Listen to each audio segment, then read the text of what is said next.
Since Romeo will be doing most of his walking in a harness, I want to make sure that he's comfortable in it and he'll actually get dressed when you hold it up. So to start that, it's pretty simple. You can just grab a few pieces of kibble, hold out the harness in front of him, and just draw him through with the kibble, and then you'll mark and reward.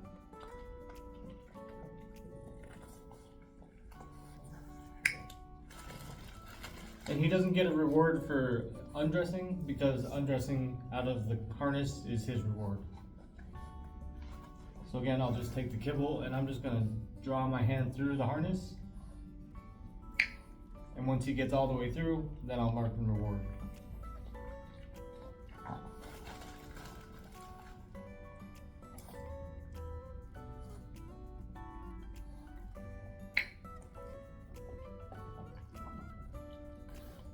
So this time, instead of sticking my hand through the harness and pulling his head backwards, I'm just gonna hold my hand in front of the harness with a couple pieces of kibble.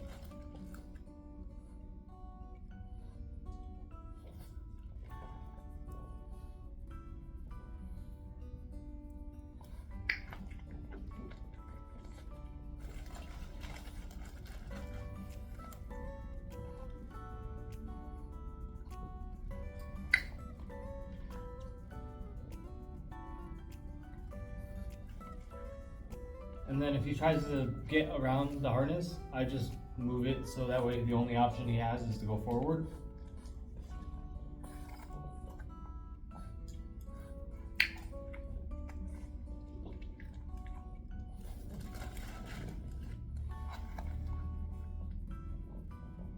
And again, I'll just stick this right in front of the harness.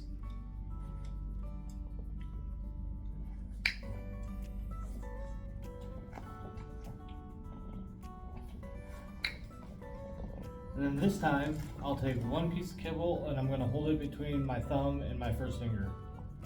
It's going to look like that.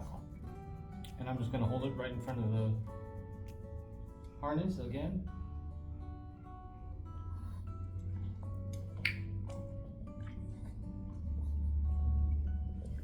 And the reason we do that and to hold the kibble like that is because it looks very similar to this without a piece of kibble. And once he understands that he can follow that finger around, because usually it has a piece of kibble in it. Once he learns follow the finger, then I don't need to use a piece of kibble anymore. I can just point right here and he'll draw himself through. So we're still at this stage, so I just have one piece of kibble. Romeo.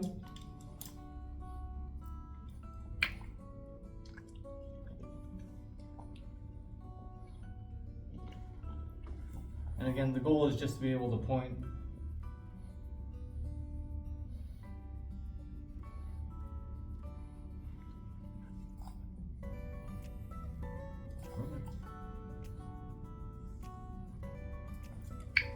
And have them walk.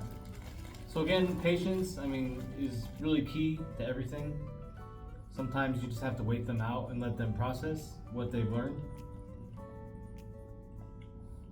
But this way, we don't always do it for them. We allow them to use their critical thinking skills. So I'm gonna put the kibble away because I know that he just did it with just the finger.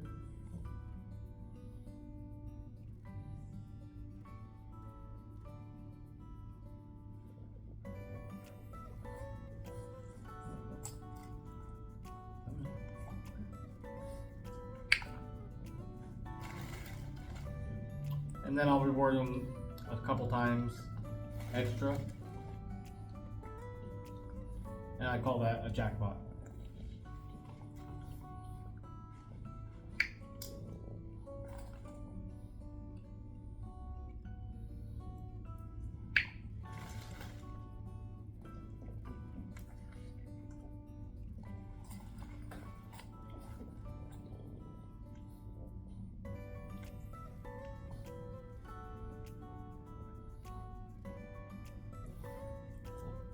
Romeo.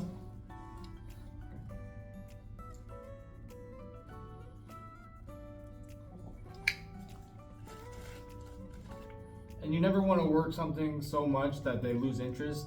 So 4 times, if they get a few successes wherever he's at, then I'm just going to leave it there because he was successful for the whole session and he had fun and he learned something new. So that is a successful training session, and I'm going to end it on that one, and then we'll come back and we'll learn something different.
And this is something you can always work with him because attention is something that you're always going to need.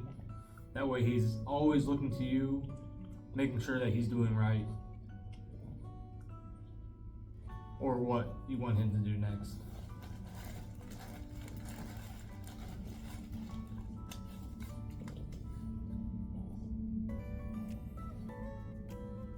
And anytime he's being calm and relaxed, I'm going to give him a few pieces of kibble just to reward and reinforce this behavior.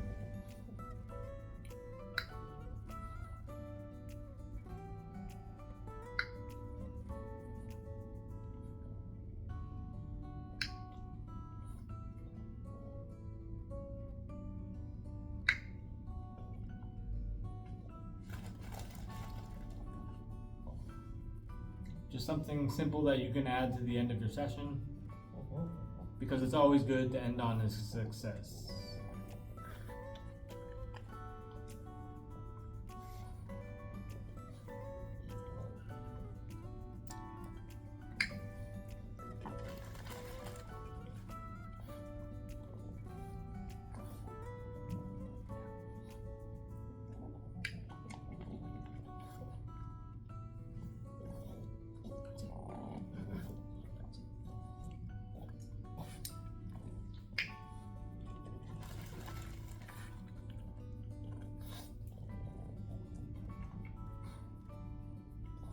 And then you always want to come back